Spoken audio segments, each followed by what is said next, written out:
La cerámica es básicamente arcilla. Es un principal componente es la arcilla, que son una serie de silicatos de aluminio, ¿no? Un elemento mineral. Y esa arcilla viene acompañada de una serie de, usualmente de una serie de antiplásticos, de aditivos, ¿no? Que trae a veces la arcilla naturalmente y a veces se incorporan. El saber del alfarero le dice que hay que incorporar para mejorar las características de la cerámica diferentes cosas. Puede ser ceniza volcánica o poque, que es muy común, puede ser arena, puede ser paja, puede haber una serie de aditivos extra que se le colocan a la arcilla. Y esa arcilla más aditivos mezclada con agua, desde luego, para armar una pasta, y después en diferentes formas y sobre todo cocida. Tal vez el elemento, digamos, el momento central que hace que una arcilla se convierta en cerámica es precisamente la cocción. Y con la cocción la cerámica adquiere sus características más representativas, sobre todo su dureza, su resistencia, etcétera, ¿no? La cadena operatoria de la cerámica es bastante compleja, ¿no? Tiene varios pasos. En un inicio es el acopio de materiales, entonces lo primero que se hace es obtener la arcilla, ¿no?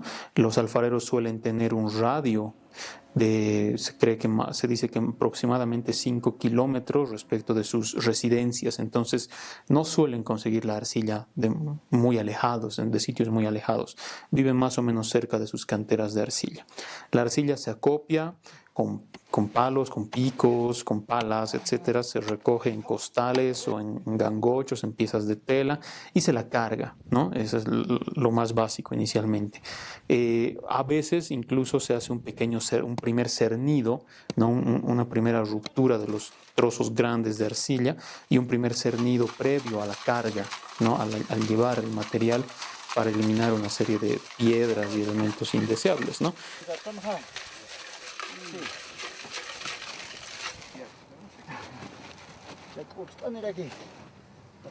Muchas veces se la muele, una vez más, se la vuelve a prensar, se la vuelve a moler para que tenga una consistencia fina, se la mezcla con el agua y se prepara la pasta, ¿no?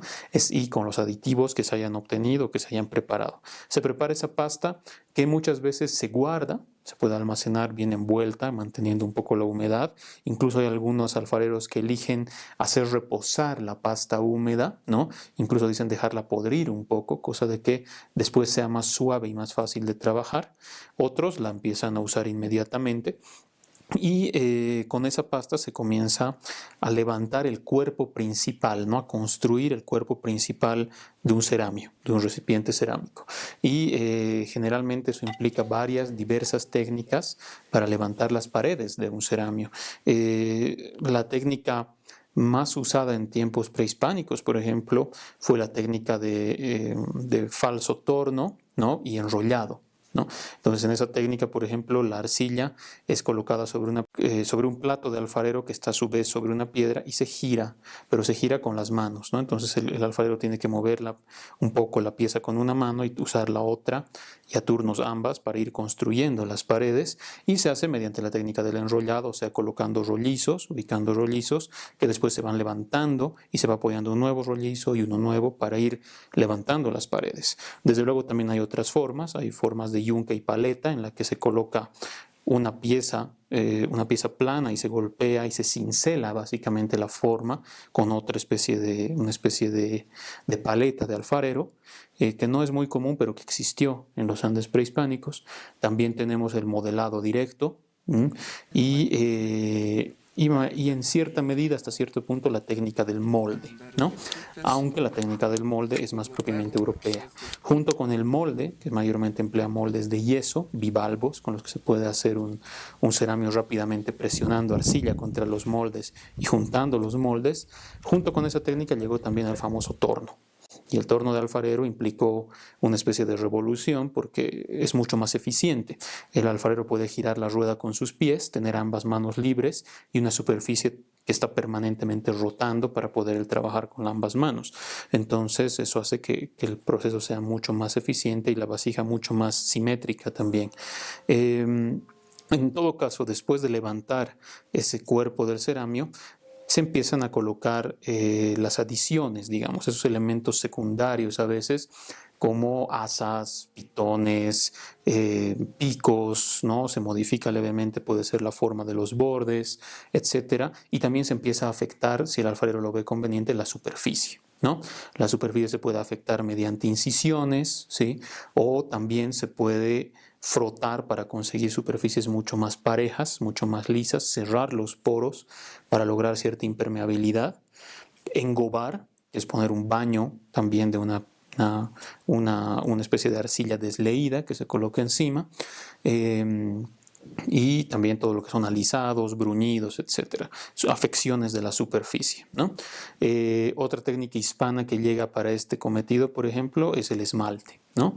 El esmalte en base a sustancias con alto contenido de plomo o de estaño o de otros metales, que lo que va a hacer es, después de una segunda cocción, una recocción de la cerámica, obtener por fusión una superficie vidriosa, una superficie lisa y vidriada, que es justamente lo que llamamos un esmalte, ¿no? Por ejemplo, las mayólicas europeas de la época histórica tenían ese acabado. Bueno, el punto es que después de haber tratado la superficie, pintado también, colocar pintura, decorar o modificar la superficie colocando iconografía de diferentes formas, ¿no? Con diferentes pigmentos, se cose. Y es el momento clave en el que este objeto realmente va a terminar siendo cerámica. Una cerámica en general cose desde una temperatura de más o menos unos 450 grados centígrados aproximadamente. En un rango de cocción de 450 a 800 grados se le suelen llamar terracotas. Son cerámicas de colores, de tonos rojizos o negruzcos, etcétera, pero son cerámica en la que todavía los componentes minerales de la cerámica no han alcanzado a fundirse, no han llegado a un grado de fusión, ¿no? Pasando los 800 grados, que es una tecnología que aquí en los Andes rara vez se ha alcanzado, digamos, en los Andes prehispánicos, tenemos ya la fusión, ¿no? Y la obtención entonces de superficies vidriadas a veces, y también incluso de una fusión completa de todo el cuerpo de la pieza, que es lo que se logra, por ejemplo, en el Asia con las porcelanas, ¿no? Que son piezas que han alcanzado una temperatura tal que se han llegado a fundir por completo y la consistencia es ya homogénea y parecida un poco a la del vidrio, si se puede decir. Los hornos, hay una diversidad de hornos, desde luego, ¿no? Pero el horno que usualmente se ha empleado en los Andes y las tierras bajas prehispánicas es una quema abierta. En realidad no es un horno como tal, aunque hay algunos ejemplos, por ejemplo en Cochabamba hay algunos ejemplos, pero es básicamente una quema abierta, es una especie de cercado bajo hecho con trozos de adobe o de tierra o de piedras, ¿no? Dentro del cual se coloca excremento, mayormente de llama, ¿no? Taquia, etcétera, y se amontonan los cacharros ya listos, ya ligeramente secos, no es que se colocan inmediatamente después de manufacturados, hay un proceso de secado al sol, y en esa consistencia se los ubica amontonados en diferentes formas y se enciende esa quema, ¿no? Entonces es la quema abierta, ¿no? Ya en tiempos históricos, coloniales, los españoles traen a esta región, los europeos, un horno de 2 cámaras, ¿no? Un horno cerrado, que es probablemente el que más se nos viene a la mente cuando pensamos en un horno, con una cámara para colocar la cerámica sin cocer y otra cámara para colocar el combustible, que en este caso ya es más frecuentemente leña, ¿no? Y entonces hay una posibilidad de controlar un poco más la temperatura, ¿no? Mediante control del ingreso de aire, ¿no? a la cámara de cocción. Y desde luego finalmente hoy tenemos diversidad de hornos ya de tipo, sea artesanal o industrial, pero que emplean combustible de gas o combustible eléctrico, que es el que usan hoy en día, por ejemplo, los alfareros artísticos, digamos, ¿no? Que realizan cerámica artística.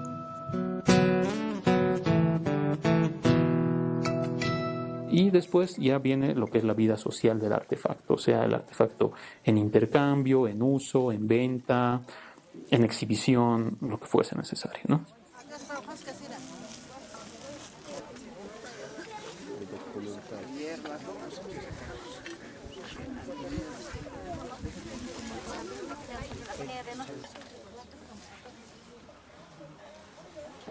El estilo es un concepto un poquito controvertido hoy en día, pero los arqueólogos lo seguimos usando mucho. Tiene que ver con aquellas formas de hacer, ¿no?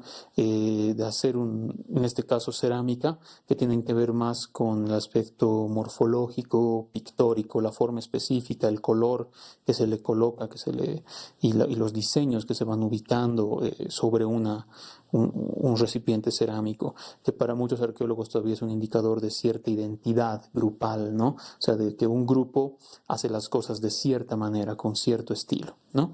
En todo caso, la cerámica, desde luego, de la exposición que tenemos es muy diversa, es muy variada, tanto espacial como temporalmente.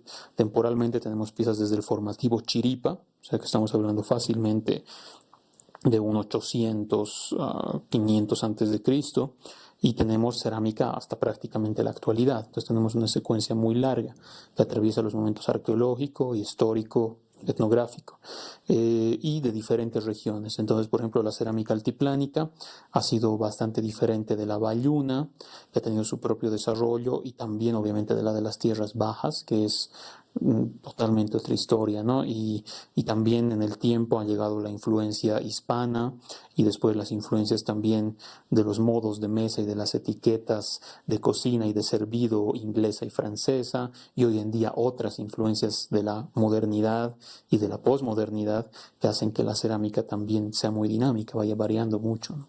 Entre la cerámica que tenemos en la exposición, algunas de las mejor logradas, de las mejor realizadas para mí, por lo menos hablando de la parte prehispánica, serían, por un lado, la cerámica Tiwanaku, que es famosa ya por su policromía, por la complejidad de su iconografía, por la finura de las piezas que están tan bien trabajadas muchas veces, que es muy conocida. Entonces tenemos unos cuantos querus, challadores, sahumadores de ese tipo, muy importantes, pero tenemos alguna otra cerámica que incluso contemporánea a Tiwanaku, que es igualmente de un valor estético enorme. Por ejemplo, la cerámica Omereque, ¿no? La cerámica Omereque del sur de Cochabamba, norte de Chuquisaca, es una cerámica igualmente compleja, muy bien lograda, caras muy bien bruñidas, brillosa, uso de muchos colores, iconografía compleja, ¿no?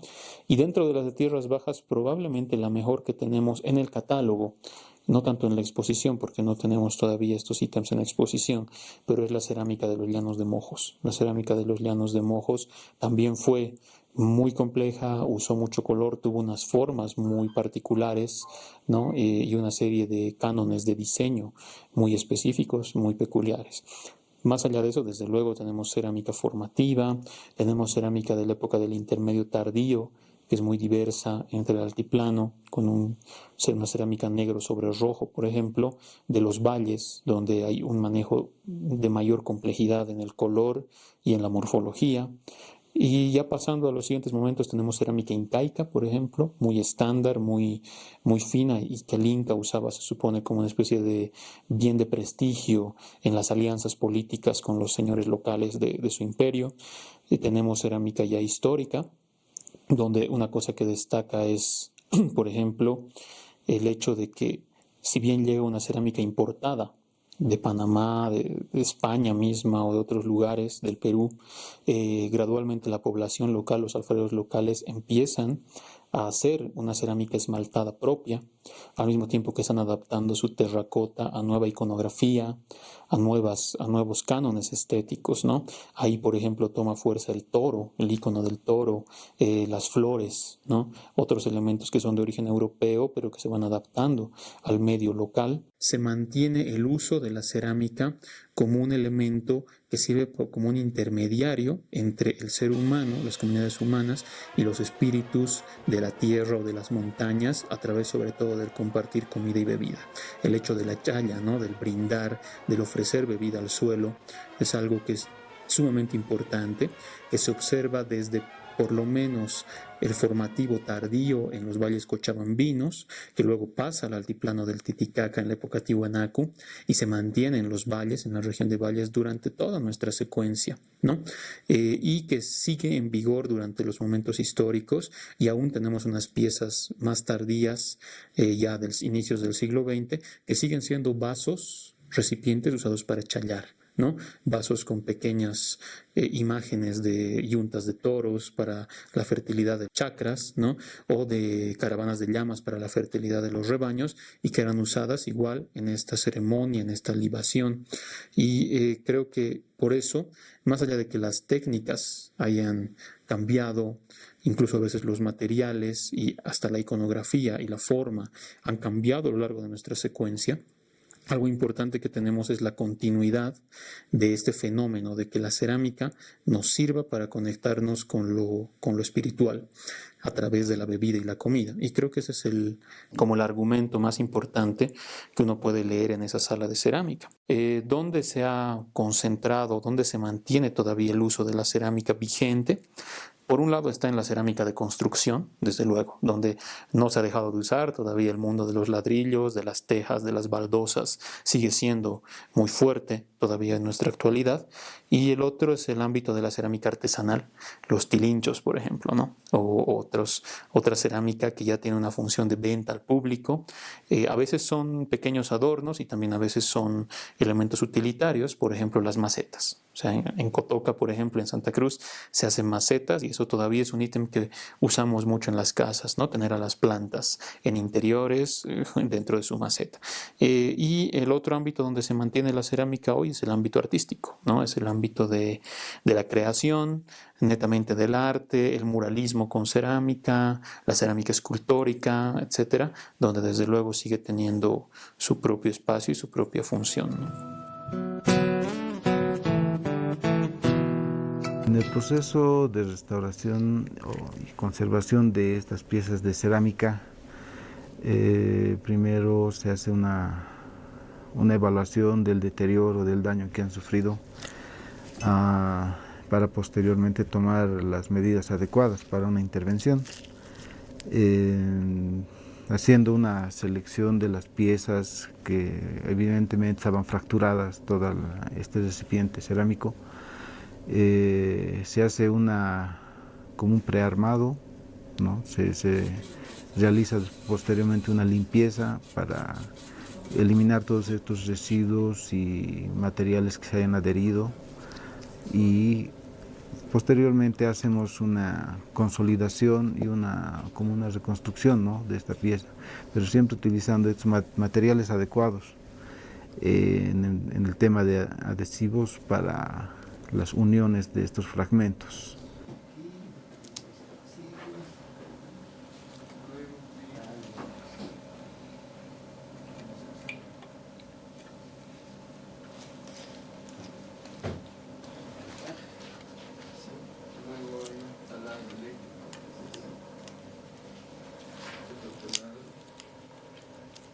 La cocinilla eléctrica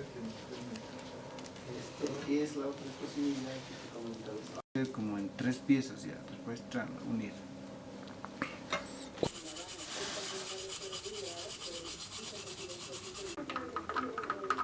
Y hacer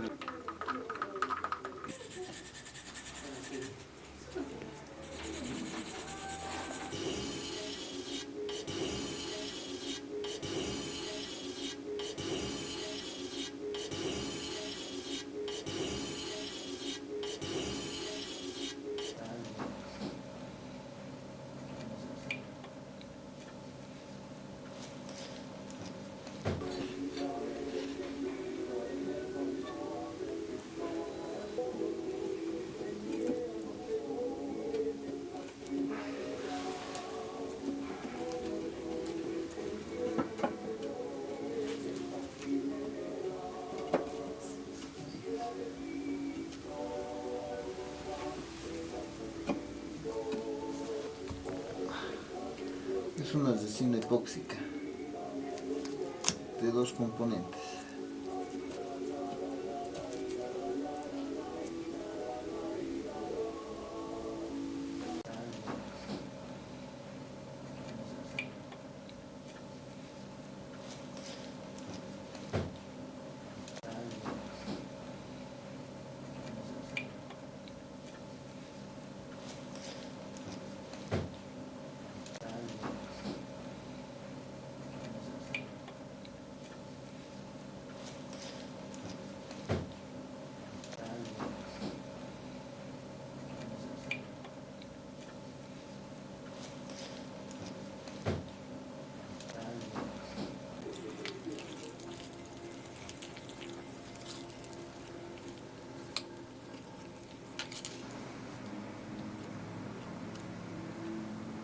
De acuerdo a estas piezas también se puede hacer una complementación si fuera necesario en las áreas que por un tema de resistencia mecánica puedan sufrir nuevamente la fractura. Hay que hacer una complementación necesaria.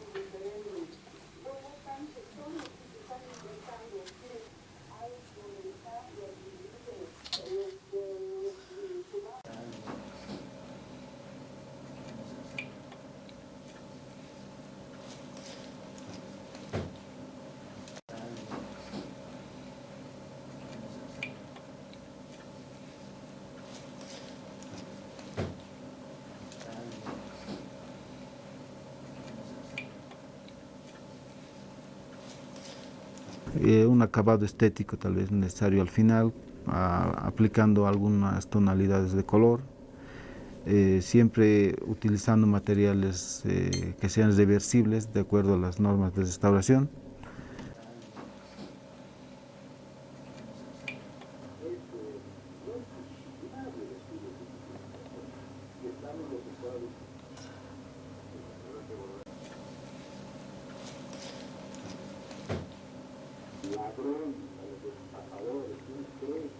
Hemos tratado de imitar la textura de su entorno en base a tonos.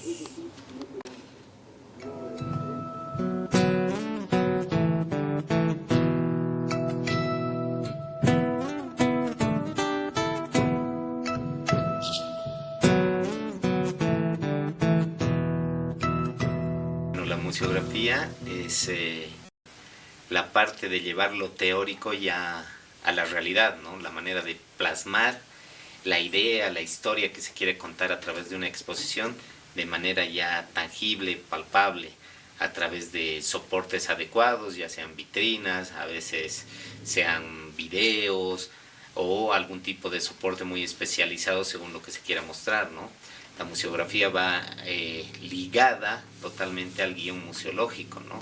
Porque tiene que ayudar a que lo que el curador está pensando y queriendo contar a través de una muestra, de una exposición, se perciba de manera adecuada por todo lo que hacemos prácticamente teatralmente o ambientalmente para que la gente se sienta a gusto y se transporte a la historia que se quiere contar.